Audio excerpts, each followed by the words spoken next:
Halo semuanya, bertemu lagi dengan saya di channel Niaga Informasi. Pada kesempatan kali ini saya akan membahas tentang apa yang harus kita lakukan ketika KTP kita hilang di Jepang dan bagaimana caranya untuk mengurus KTP baru teman-teman. Tapi sebelum kita lanjut, saya harapkan teman-teman agar supaya mensubscribe channel ini agar bisa lebih berkembang lagi, kemudian men-share-nya ketika dianggap bermanfaat, atau silahkan komen di kolom komentar ketika ada sesuatu yang tidak dipahami. Oke teman-teman, kita lanjut aja. Apa sih yang harus kita lakukan ketika KTP kita hilang di Jepang? Tentu ketika KTP kita hilang di Jepang, yang harus dilakukan yang pertama itu lapor perusahaan teman-teman. Jadi apapun yang akan dilakukan oleh perusahaan, mau dimarahin oleh perusahaan, yaitu udah menjadi resiko kita gitu. Karena kenapa harus KTP kita itu hilang. Nah, yang nomor 2, kita sesegera mungkin lapor ke Kobang terdekat teman-teman, dengan tujuan agar supaya KTP kita yang hilang itu tidak digunakan oleh orang-orang yang tidak bertanggung jawab. Ya mungkin seperti peminjaman uang, sehingga peminjaman tersebut bisa dibebankan kepada kita, atau hal-hal yang lain yang bisa merugikan kita gitu teman-teman.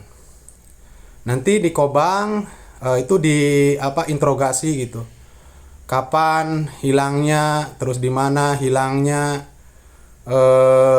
kira-kira jam berapa kehilangannya, itu akan diinterogasi dulu sama kepolisian atau pihak Kobangnya teman-teman. Nah setelah pihak Kobangnya ini mendapatkan informasi dari kita, itu biasanya mereka meminta waktu kepada kita sekitar kurang lebihnya 1 minggu gitu teman-teman. Jadi barangkali ada seseorang yang menemukannya kemudian membawanya ke Kobang tersebut gitu. Jadi kalau ada orang yang membawa ke Kobang tersebut, nanti Kobang terdekat dari tempat kita tinggal itu nanti bisa menghubungi kita gitu teman-teman. Nah, kalau seandainya sudah beberapa hari tidak ada informasi dari Kobang terdekat, berarti kita harus membuat KTP baru teman-teman. Nah, untuk membuat KTP baru, apa yang harus dilakukan dan dokumen apa yang diperlukan untuk membuat KTP baru? Itu pertama teman-teman pergi ke Keisatsu. Jadi Kobang sama Keisatsu itu bedanya apa teman-teman? Kalau Kobang itu berarti kantor polisi yang berada biasanya di desa-desa atau di desa tempat kita tinggal, itu namanya Kobang. Tapi kalau Keisatsu itu bisa dikatakan kantor polisi yang lebih besar daripada Kobang. Jadi per daerah itu biasanya ada Kobang gitu, ada Keisatsu gitu teman-teman. Jadi ketika kita tidak ada mendapat laporan dari Kobang setelah laporan tadi ya, jadi kita pergi ke Keisatsu ya, ke kantor polisi yang lebih besar di daerah kita. Kemudian di Keisatsu itu nanti kita minta namanya Fungsitsu Todoke teman-teman. Apa teman-teman namanya? Fungsitsu Todoke. Ini seperti surat kehilangan. Dan ini adalah merupakan salah satu syarat untuk pembuatan KTP baru teman-teman. Kemudian seperti biasa nanti di Keisatsu juga kita diinterogasi lagi, kapan kehilangannya, jam berapa kehilangannya, di mana kehilangannya gitu. Intinya mereka meminta data dari kita gitu. Nah, kemudian mereka akan memberikan Fungsitsu Todoke tersebut kepada kita. Nah, kemudian setelah kita mendapatkan Fungsitsu Todoke ini, kemudian teman-teman pergi ke imigrasi teman-teman, ke Nyukang atau ke imigrasi di mana kita berdomisili. Umpamanya saya dulu kerja di Minami Awaji, sedangkan Minami Awaji itu masuk ke daerah Yogokeng. Jadi Nyukang atau imigrasi terdekat dari tempat tinggal saya itu berada di Kobe teman-teman, masuknya ke Kobe. Jadi saya setelah mendapatkan Fungsitsu Todoke dari Kensatsu, pergi ke Nyukang atau imigrasi Kobe. Nanti setelah kita datang di imigrasi, kemudian tuh biasanya di imigrasi itu ada petugas yang mengarahkan teman-teman.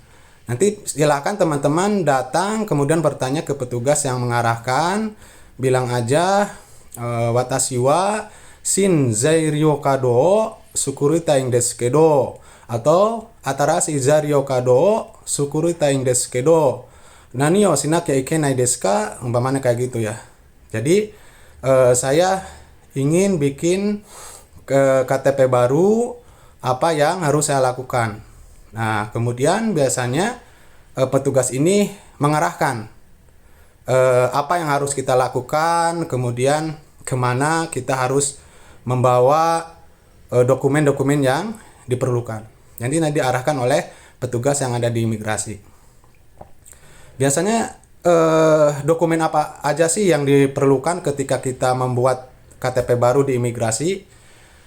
Yaitu pertama teman-teman, jadi dokumen-dokumen yang diperlukan untuk membuat KTP baru adalah yang pertama tadi yang didapatkan dari Keisatsu teman-teman, yang namanya Fungsitsu Todoke. Kemudian teman-teman juga bawa pasporto ya, bawa paspor.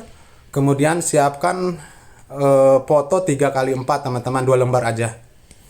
Nah, kemudian setelah teman-teman dokumen yang diperlukan itu sudah ada, teman-teman mengisi formulir pendaftaran untuk membuat KTP baru. Jadi setelah mengisi formulir, kemudian syarat-syarat yang diperlukan sudah ada, Fungsitsu Todoke, termasuk foto 3x4, terus ada paspor. Nanti teman-teman nanya lagi kepada petugas yang mengarahkan gitu, kemana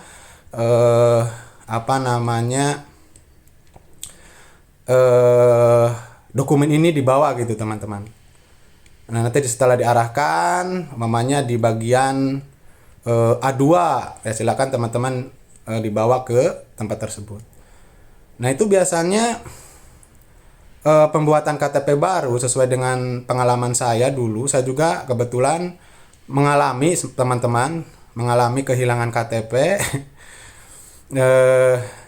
ketika bekerja di daerah Minami Awaji. Itu biasanya waktu untuk membuat KTP baru itu hari itu juga jadi teman-teman. Jadi satu hari jadi, teman-teman bisa menunggunya. Kemudian waktu saya ya, biaya yang diperlukan ketika saya membuat KTP baru itu sekitar 4.000 yen ya teman-teman. Jadi biaya yang dibutuhkan itu adalah sekitar 4.000 yen, dan satu hari itu juga KTP baru teman-teman itu bisa jadi teman-teman. Nah, itu seperti itu ya teman-teman ya. Jadi saya ulangi lagi langkah-langkah ketika teman-teman kehilangan KTP di Jepang. Teman-teman gak usah panik. Jadi langkah-langkah yang harus dilakukan oleh teman-teman ketika kehilangan KTP, yang pertama teman-teman harus lapor ke perusahaan dulu. Setelah lapor ke perusahaan, lapor ke Kobang, jadi polisi yang terdekat atau polisi yang berada di sekitar tempat kita tinggal.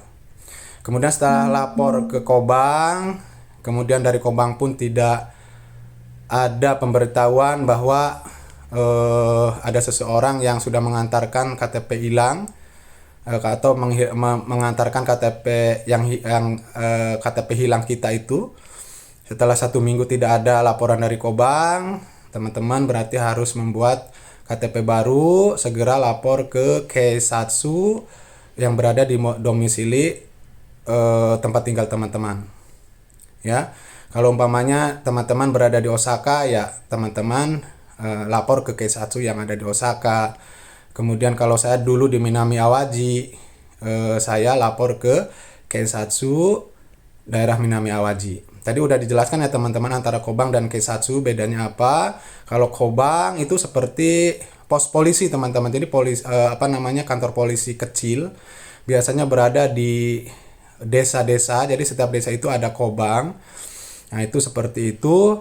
Kalau Keisatsu itu berarti yang lebih besarnya teman-teman. Jadi Keisatsu ini membawai beberapa dari Kobang. Nah, itu bedanya seperti itu teman-teman. Keisatsu kayak umpamanya kalau di Indonesia mungkin bisa dikatakan kayak Polda lah ya. Polisi yang berada di kabupaten teman-teman. Nah, itu Polres ya. Kalau di sini kalau Kobang ya kayak polisi desa gitu teman-teman. Nah, itu bedanya antara Keisatsu dan Kobang. Jadi teman-teman dari Kobang meminta fungsi Tsutodoke. Kemudian setelah dapat fungsi Tsutodoke, teman-teman pergi ke imigrasi dengan membawa paspor, fungsi Tsutodoke, kemudian siapkan juga foto 3x4 2 lembar. Nah, seperti itu. Dan siapkan biaya untuk pembuatan KTP baru. Waktu saya mah dulu ya, pengalaman saya sekitar 4.000 yen teman-teman. Nah, setelah itu seperti biasa tadi, seperti yang saya jelaskan, teman-teman datang ke imigrasi dan mengisi formulir. Setelah mengisi formulir, teman-teman serahkan ke petugas. Silakan tunggu beberapa jam ya, karena 1 hari juga udah langsung jadi teman-teman. Jadi seperti itu. Mungkin pembahasan kita tentang apa sih yang harus kita lakukan ketika kita hilang KTP di Jepang, dan dokumen apa yang harus kita siapkan untuk membuat KTP yang baru. Mungkin pembahasan kita sampai di sini dulu teman-teman ya. Jadi silahkan di-share kalau ada manfaatnya, atau kalau ada yang kurang paham silahkan teman-teman komen di kolom komentar. Oke teman-teman, terima kasih semuanya.